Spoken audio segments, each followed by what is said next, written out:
Novel bersambung, Dendam. Dendam. Bab pertama. Papa tiri, sadis. Apa yang kamu lakukan? Kamu sedikit sopan padaku, tatapnya marah. Biji matanya berputar menatapku, dan membuatku sedikit gemetar. Aku tahu kalau saat itu hanya aku dan dirinya saja yang ada di rumah. Mama sudah pergi ke toko mengurus usahanya. Dan entah mengapa, lelaki ini kok masih saja di rumah. Nyaliku pun menciut.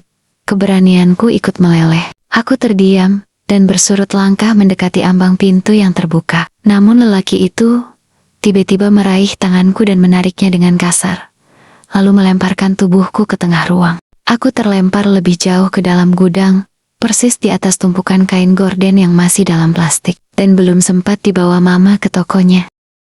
"Apa-apaan kamu?" bentakku dengan sisa-sisa nyali yang ada. Lelaki yang kini menghadap ke ambang pintu yang terbuka, nampak perlahan berjalan menuju pintu itu. "Syukurlah, dia pergi," gumamku sambil mengelus batang tangan kananku, yang agak sedikit kebas, karena terbentur ke lantai. "Bag." Aku mendongak mendengar daun pintu ditutup dengan sedikit kasar. Kuangkat wajahku, dan berharap lelaki kasar itu tidak berada lagi di sana.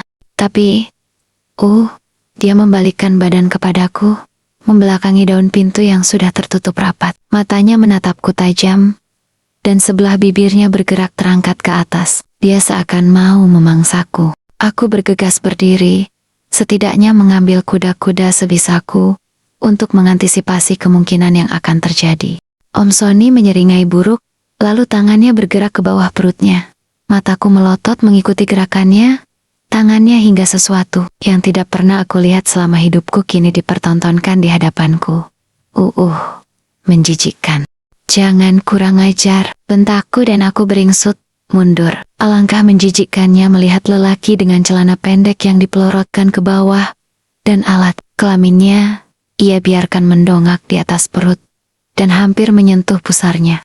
"Aku tidak kurang ajar, sayang. Aku hanya ingin sedikit bersenang-senang denganmu." Seringainya makin menjijikkan di telingaku. "Ayolah, mumpung mamamu tidak ada di rumah, aku dengan ikhlas memberimu sedikit kenikmatan," sambungnya mendesah. Tubuhnya sudah sangat dekat dengan tubuhku.